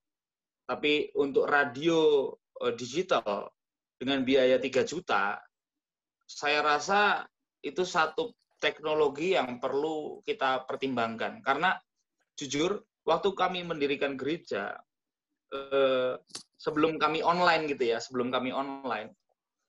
itu untuk supaya di daerah kami nama gereja didengar orang kanan kiri itu rada sulit, gitu ya. Nah, kebetulan ada terjadi pandemik ini, sehingga kami menggunakan platform Facebook dan Instagram. Dan karenanya ini baru Facebook, Instagram yang udah platform umum begitu ya, platform umum yang mendunia seperti itu. Nah, dari dua platform ini ada beberapa orang dari luar negeri yang telepon langsung ke HP saya begitu, meminta saya untuk khotbah di Zoom. Seperti dari Pakistan, dari India, dari bahkan ada dari Arab Saudi begitu, negara muslim yang luar biasa begitu ya. Nah, itu hanya pakai gitu doang. Nah, kalau saya bilang radio digital, karena kami khususnya saya kebetulan anak rohani dari Pendeta Heru Yono dari Blitar. Dulu kami di Blitar itu menggunakan radio digital seperti ini. Sehingga dari perkembangan radio digital seperti ini, Raja Wali TV itu sempat minta siraman rohani rutin. Karena dengarnya dari radio. Nah, radio digital itu penjangkauan untuk wilayah sekitar dan Indonesia itu sangat efektif kalau buat saya ya. Karena saya udah lihat langsung gitu. Sangat efektif. Dan banyak orang-orang di luar sana, kalau radio digital itu kalau saya tidak salah ya, itu bisa dilihat berapa yang mengunjungi channel itu gitu loh. Nah, itu bisa dilihat. Dan fluktuasinya itu ada waktu kami buat itu dari 20 orang sampai lebih dari 500, 600, 700 orang per kali ibadah. Begitu. Dan itu tersebar ke seluruh Indonesia. Nah, dengan biaya yang sangat murah, dengan tujuan untuk memberkati orang lain, begitu ya, ya worth it sih buat saya untuk dilakukan gitu loh. Mungkin dari saya itu. Terima kasih, Pak. Oke. Dr. Halim boleh memberikan jawaban? Boleh, Pak. Ya, kalau kami sebagai institusi pendidikan yang ada di berbasis pendidikan, yang kami dapatkan yaitu kami mendapatkan dua platform yang luar biasa, free dari dua multinational corporation, yaitu adalah Google International Corporation sama Microsoft. Kami mendapatkan dua platform, yang dimana kalau Google kami punya Google Meet. Karena kami berbasis institusi, maka kami mempunyai tempat sekitar 250 orang untuk berkumpul tanpa membayar. Jadi kalau kami bisa menggunakan, kita mengajar, jadi saya hanya tinggal memasang tanggal berapa, kemudian saya kirim kepada rekan-rekan, jadi mereka bisa masuk sampai 250 orang tanpa harus membayar. Atau saya bisa menggunakan yang datang dari Microsoft. Yang Microsoft pun juga mempunyai kesamaan. Kalau di Google namanya Google Meet, sedangkan kalau di Microsoft, dia punya Microsoft Teams. Nah, Microsoft Teams juga sangat luar biasa. Dia memberikan sampai 200-an, 250-an orang pun juga bisa masuk ke dalam sana. Jadi artinya, kalau kita misalkan kuliah ataupun bisa ibadah, chapel gitu ya, kita bisa melakukan yang namanya dengan menggunakan dua platform tersebut for free semuanya. Jadi oleh sebab itu, namun setahu saya adalah institusi pendidikan diberikan kesempatan, tapi saya tidak tahu kalau dia institusi pada lembaga pemasyarakatan seperti contoh gereja dan selainnya, apakah mungkin bisa? Saya belum tahu untuk hal tersebut. Nah, itu yang saya dapatkan dalam konteksnya. Nah, misalkan kalau mungkin bisa bekerja sama antara gereja dengan sekolah, itu bisa menggunakan kami punya platform yang free itu sekitar 250 orang untuk bisa masuk seperti bisa bertatap muka seperti kayak Zoom ini. Kalau Zoom kan harus berbayar satu bulan. Kalau 500 itu kan kurang lebih $15, $15 dan sebagainya. Kalau kami emang dapat free itu. Begitu, Pak Herianto, kalau saya punya pengalaman. Baik, Pak. Itu kan dibukakan aksesnya, Pak ya. Hanya untuk aksesnya. Setahu karena istri saya di BINUS, Bina Nusantara, itu seluruh pengajarannya mereka menggunakan Microsoft Teams. Ya, Teams. itu mereka sudah skala yang jauh lebih besar. Mereka pakai konsultan, Pak, untuk desain penggunaannya. Nah, itu dulu pernah saya tawarkan konsultannya itu ke STT Sangkakala. Untuk skala kecil itu pemasangannya saja itu bisa 30 juta, Pak. Itu pemasangannya aja. Supaya kita bisa menggunakan feature-feature-nya, Pak, ya. Ya, karena betul. kalau tidak diajarkan, kita juga nggak akan tahu. Dan tidak dipasang dengan baik, maka classroom kita akan berantakan. Kalau udah berantakan, kita tahun depan kita harus melakukan hal yang sama lagi. Sedangkan kalau sekali kita sudah ditata dengan baik, tahun depan kita hanya improving deltanya saja. Begitu. Terima kasih untuk berbagi kesempatannya. Pastor Paulus, ini pasti asam garamnya lebih banyak lagi untuk pertanyaan radio konvensional, digital, podcast, dan lain-lain. Bagaimana Pak Paulus? Oke, terima kasih Pak Herianto Lim sebagai sahabat saya dan terutama untuk kawan-kawan. Jadi tentang radio konvensional, baik itu AM, FM, saya kira kalau memang masih ada kesempatan untuk kita bisa membuat, ya tentunya di luar Jakarta. Kalau di Jakarta, saya sudah coba-coba untuk, karena saya juga pengen ya, ada radio ya. Karena radio itu sebetulnya sebuah media yang praktis ya. Walaupun sudah mulai ditinggalkan, tetapi kalau memang itu dari gereja menginstruksikan, mesti kayak misalnya kalau di Surabaya ada Bahtera Suara Yuda, ada Sangkakala, ada segala macam gitu ya. Itu sambil ibu-ibu itu masak di dapur itu bisa mendengarkan. Ada khotbah Bapak Pendeta A, Ibu Pendeta B, dan seterusnya gitu ya. Tetapi kalau toh memang kita ada di Jakarta kan tidak lagi bisa untuk membuat seperti itu karena frekuensinya terlalu berimpit ya. Kecuali ada radio yang dijual, itu pun pasti harganya mahal ya. Mau AM mau FM itu sudah mahal. Tetapi ada satu terobosan lagi tadi kalau Dr. Halim sudah memiliki 2 platform yang luar biasa, lalu teman saya Peter juga sudah punya paparan. Tapi ada satu hal yang mungkin kita bisa kerjakan, yaitu dengan Spotify. Seperti ini, ya Pastor Fendi pasti dia akan rekam, ya. Lalu setelah direkam itu besok akan ditayangkan melalui Spotify, ya. Jadi saya kira itu juga satu terobosan, satu inovasi ya, di mana kita bisa menjangkau jemaat, bisa menjangkau hamba-hamba Tuhan, dan bisa melengkapi di dalam pastoral kita. Jadi kalau saya belum terlalu tinggi-tinggi karena terlalu tinggi biayanya mahal. Jadi saya kira gunakan dulu yang kalau bisa yang murah-murah ya. Bahkan kalau perlu yang tidak bayar gitu ya.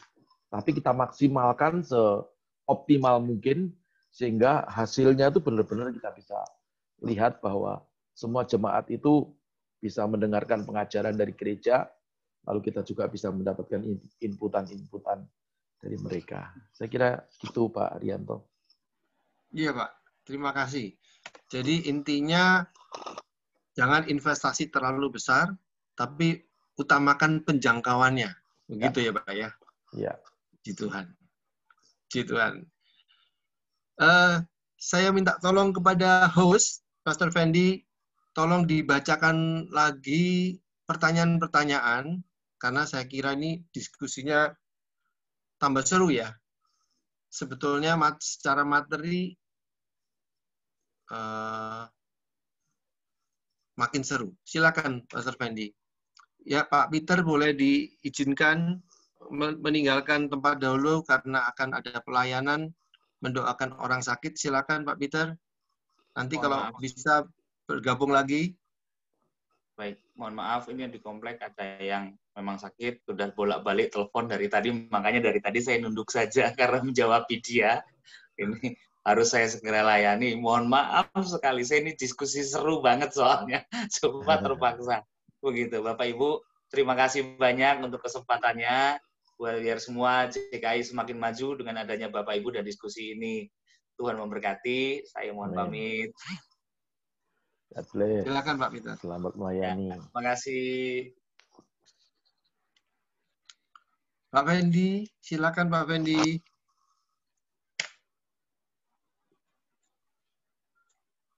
Pak di Slido bentar saya cek dulu.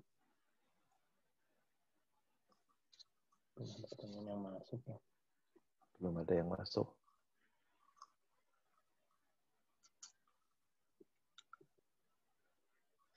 Pastor Fendi, apa ada pertanyaan? Belum Pak, belum ada Pak. Belum ada yang baru Pak.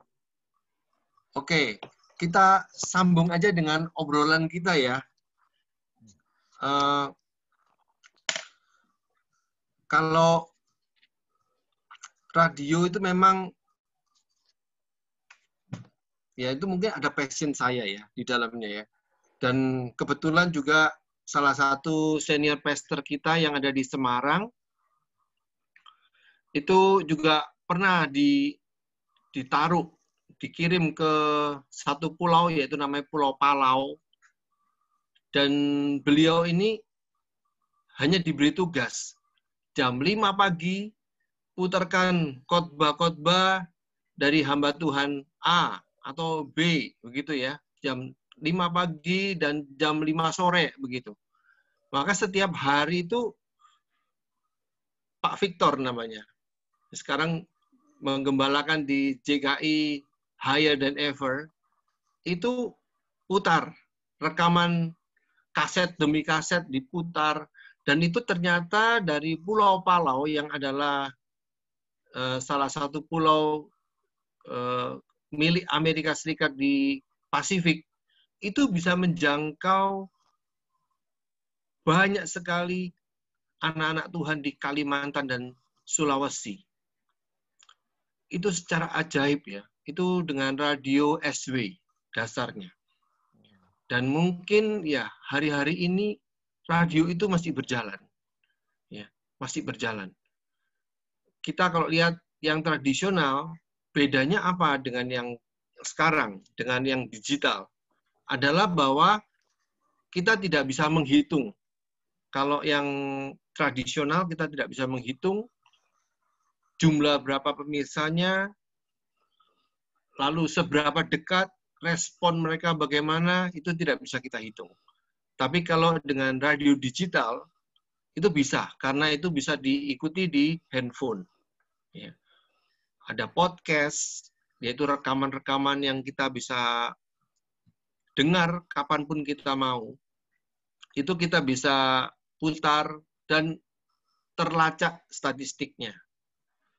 Untuk kita bisa inkorporasikan, kita terapkan di pembelajaran, itu lebih baik. Saya percaya akan lebih banyak pembicara-pembicara dari luar kota yang kesulitan dalam melintasi tempat, transportasi, dan lain-lain untuk bisa merekam bahan-bahan perkuliahannya dan kemudian di-sharingkan melalui podcast. Dan juga seperti tadi dibahas oleh Pastor Paulus adalah menggunakan Spotify. Itu juga bisa. Jadi kita punya perlengkapan-perlengkapan baik yang tradisional, low tech, middle tech, high tech, ya, dengan di inovasi-inovasi yang rendah, menengah sampai yang tinggi, yang canggih-canggih kita bisa. Bahkan yang canggih pun masih bisa diakali, ya, dengan peralatan-peralatan yang tidak begitu mahal. Tujuannya adalah menjangkau jiwa-jiwa. Kita sedang mempersiapkan bukan hanya jiwa-jiwanya yang kita jangkau, tapi juga penuai-penuainya, rekan-rekan pelayanan kita yang kita perlengkapi supaya mereka bisa menjangkau. Hari-hari ini kita sedang mempersiapkan gelombang terakhir Wow, ini satu putaran terakhir. Bagaimana kita menyiasati dalam di tengah persoalan pandemi, keterbatasan, tapi kita bisa juga punya media-media yang tadi sudah kita diskusikan, mulai dari yang teknologi rendah, menengah, bahkan yang tinggi sekalipun. Oke, kita sudah masuk di pukul 21:26. Saya akan memberikan kesempatan sekali lagi untuk pemirsa yang mau sharing atau bertanya kepada narasumber 1 dan 2. Kalau masih ada, saya akan berikan putaran yang terakhir.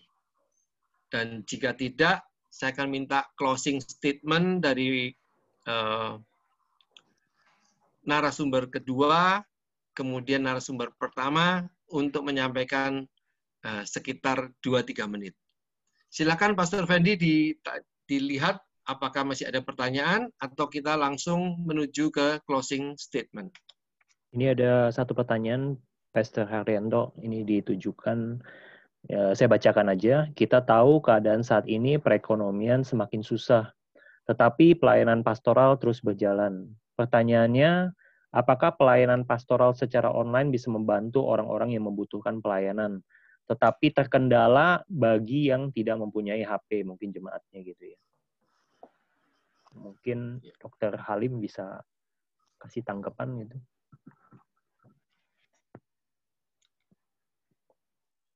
Silakan Pak Dr. Halim. Di-unmute, di-unmute. Yes. Nah, ini suatu dilema yang harus kita hadapi. Dan ini adalah bagaimana sekarang gereja khususnya, yaitu adalah sebagai, bukan hanya sebagai tubuh Kristus, tapi juga sebagai organisasi. Saya melihat bahwa gereja itu selalu melihat ada dua hal.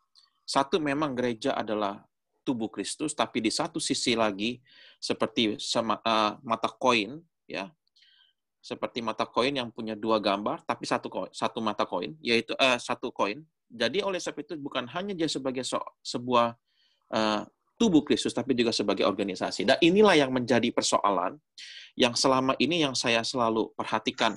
Ketika dia menjadi organisasi, tentu dia harus mempunyai suatu konsep manajemen yang baik. Ketika dia punya manajemen yang baik, pasti dia punya peraturan yang baik. Dalam peraturan yang baik, dalam organisasi kegerejawian, itu adalah mensejahterakan, saya rasa. Oke? Karena konsep daripada gereja itu adalah mensejahterakan, bukan hanya sebagai memberi makanan dan minuman secara rohani, tetapi juga gereja juga harus menjadi alat untuk bagi mereka yang kekurangan.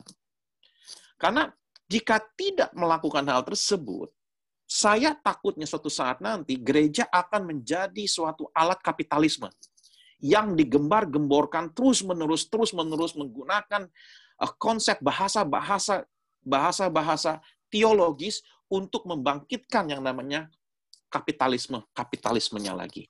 Nah, kalau demikian, persoalan yang terjadi ketika perekonomian semakin turun terus, dan dikhawatirkan Q3-nya, yaitu adalah kalau dia sampai minus dan akan masuk ke resesi, sedangkan pastoral terus berjalan terus, sedangkan yang kita gak capai pun juga orang-orang yang ada di daerah yang tidak mempunyai, tanda kutip adalah alat-alat seperti alat HP dan sebagainya, terutama di Indonesia bagian timur yang tidak mempunyai jangkauan terhadap internet.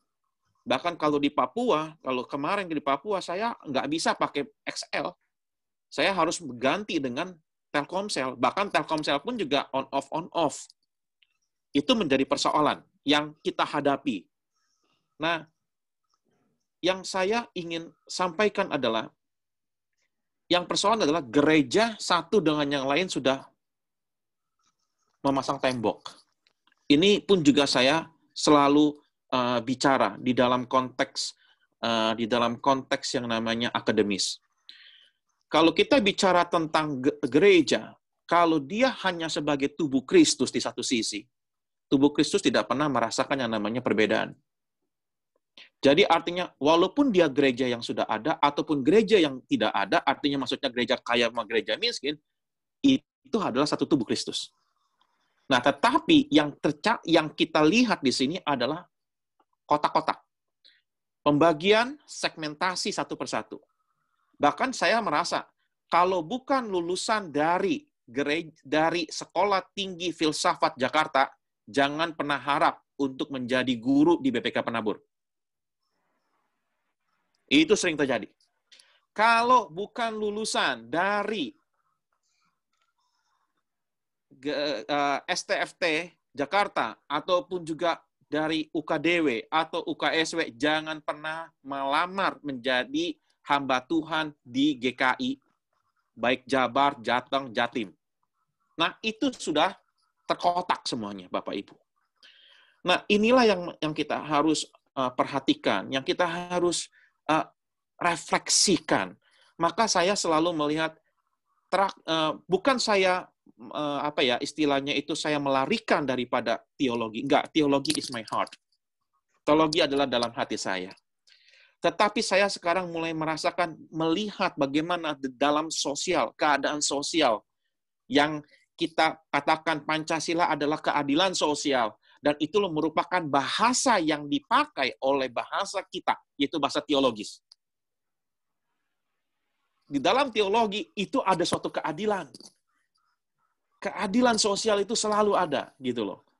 Dan itu yang dipakai terus-menerus, yang dibawa sehingga kapitalisme itu semakin hari semakin kuat. Maka mengalahkan yang namanya keadilan sosial tersebut. Nah, yang ingin saya sampaikan juga dari hal ini, yaitu adalah jangan pernah kita memasang tembok.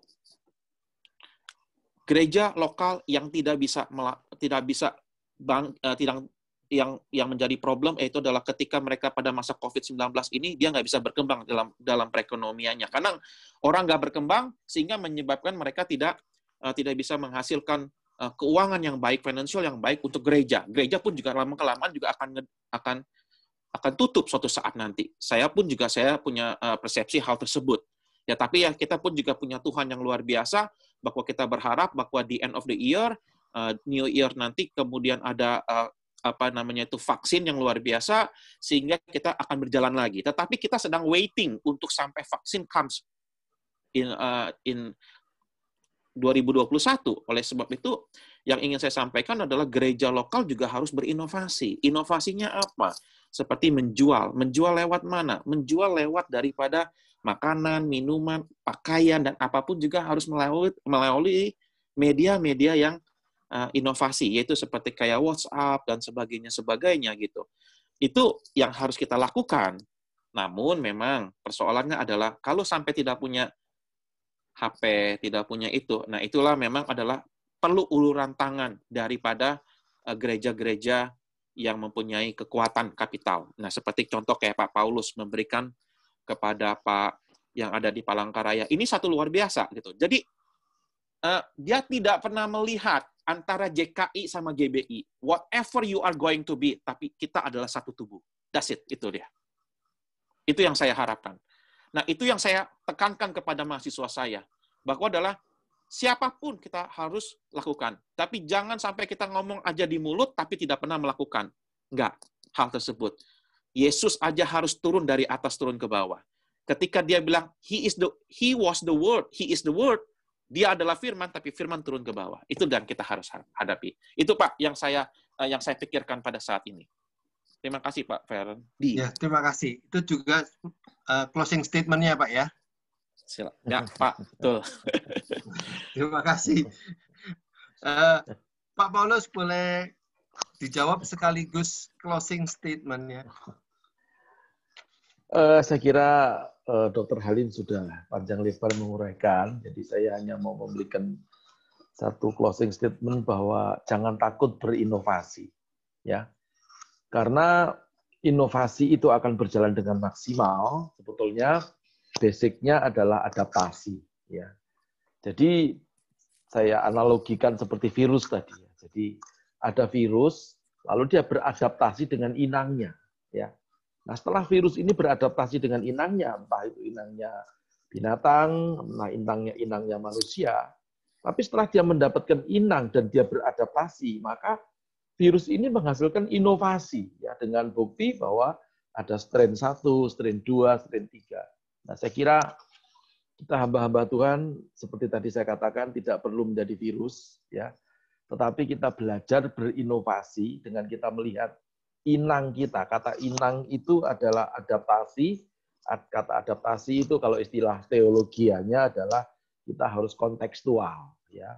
Jadi kalau gereja kita ini sudah bisa menjangkau banyak orang dengan jumlah ribuan, dan tentunya kita menggunakan alat-alat inovasi yang maha dahsyat ya gitu ya. Mungkin sampai ratusan juta, bahkan sampai miliaran. Tetapi kalau jemaatnya kira-kira middle low, lalu kemudian jumlahnya belum terlalu banyak, ya gunakanlah alat-alat yang sederhana, tetapi jangan sampai membuat malu gitu ya.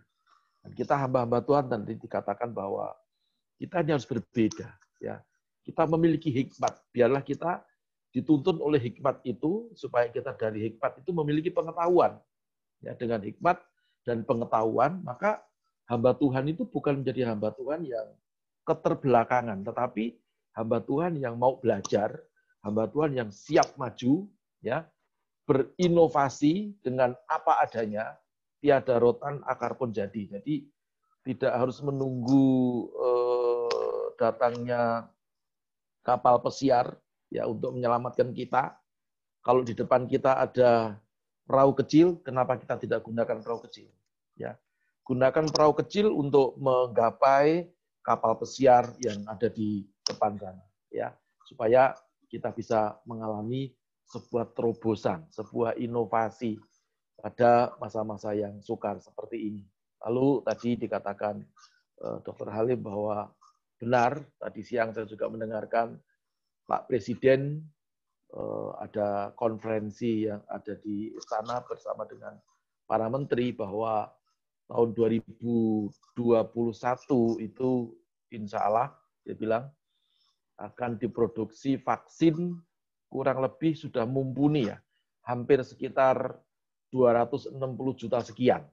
Ya, jadi diharapkan kalau vaksin ini semua penduduk Indonesia sudah mendapatkan, Pak Presiden berkata, kita bisa kembali lagi ke era yang normal. Jadi bukan new era atau new normal lagi, tetapi beliau berkata era yang normal. Kita berdoa, bukan mudah-mudahan ya, tetapi berdoa dengan iman dan kita dukung secara spirit ya, dengan inovasi-inovasi. Ini negara juga menginovasi ya, dengan beradaptasi lalu menginovasi sebuah terobosan yang luar biasa ini yang dinantikan seluruh masyarakat.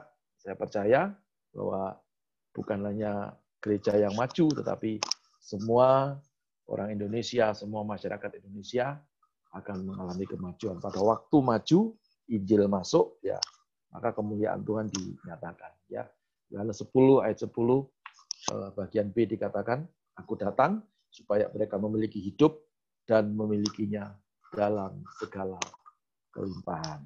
God bless you. Amin, amin. Jadi sekalian ditutup dalam doa ya Pak Pastor Paulus Eko. Boleh yang tadi penutupnya itu jadi doa kita. Amin. Oke. Baik. Saudara-saudara, terima kasih. Ibu Ketua juga terima kasih untuk sebagai pembimbing kita, walaupun dua pembina kita tidak hadir, ya, dan juga mewakili Korwil, saya juga ucapkan terima kasih untuk Dr. Halim yang sudah memberikan kuliah kepada kita malam hari ini. Kita berdoa semua supaya segera terjadi satu inovasi ya di negara kita dan juga di gereja kita masing-masing, di institusi pendidikan supaya semuanya maju. Ya, terima kasih juga untuk kawan-kawan ya sudah bersama dengan kita walaupun tadi jumlahnya banyak tapi sekarang tinggal 15. Mungkin ada keperluan masing-masing. Nah, sekarang kita akan tutup dalam doa, kita tundukkan kepala. Saya juga sampaikan terima kasih kepada Pastor Fendi yang sudah menjadi host bagi kita malam hari ini. Kita berdoa. Bapak, kami bersyukur acara sudah selesai dari permulaan hingga pada akhirnya Tuhan sudah memimpin, Tuhan sudah menuntun dan membukakan rahasia bagi kami semuanya supaya kami tidak tinggal diam dan menyesali menangisi persoalan, tetapi kami bisa bangkit menghadapi persoalan dan bisa beradaptasi, lalu kami memiliki satu inovasi. Bukan kami yang menciptakan inovasi, tetapi oleh hikmat-Mu kami mendapatkan pewahyuan, supaya apa yang kami kerjakan tidak sia-sia di dalam pelayanan kami, tetapi apa yang kami kerjakan membuahkan hasil, yaitu jiwa-jiwa. Terima kasih Bapa di surga, berkati kami semuanya malam hari ini, semua para pembicara, semua peserta diberkati Tuhan, yang sakit disembuhkan, yang miskin diberkati, bahkan semua pelayanan pekerjaan kami, Tuhan buat berhasil, juga beruntung. Demi nama Bapa dan Putra dan Roh Kudus, dalam nama Tuhan Yesus Kristus, kami sudah berdoa. Haleluya, sama-sama berkata. Amin. Amin. Amin. Tuhan, terima kasih. Demikian para pemirsa, rekan-rekan hamba Tuhan, dimanapun juga berada, acara kami, acara dari Korwil Jabodetabek, Sinode Jemaat Kristen Indonesia, mengucapkan terima kasih atas segala perhatian, waktu, dan pengorbanannya, sehingga acara ini boleh terjadi, terlaksana. Kami menanti-nantikan 2 minggu mendatang. Kita akan bertemu lagi dengan topik yang lebih hot, lebih maju lagi, lebih inovatif lagi. Bye-bye. Tuhan Yesus memberkati. Terima kasih. Terima kasih semuanya. Semuanya. Thank you. Siap. Bu Ketua, gimana? Luar biasa. Ibu Dewi, Bapak Dewi mana ya Bapak? Halim, terima kasih. Sama-sama. Martin, Pak Herianto. Haleluya. Terima kasih Pak dosen. Terima kasih Pak Rektor. Sama-sama. Terima kasih juga. Ya. Shalom semua. Iya, Ibu Dewi, selamat malam. Salam buat Pak Selamat Toto ya. Tuhan berkati. Oke, Pastor Fendi juga silakan. Oh, tadi belum foto ya? Wah, ya sudah. Lupa. Iya. Biasanya foto dulu, biar enggak apa-apa. Oke, silakan.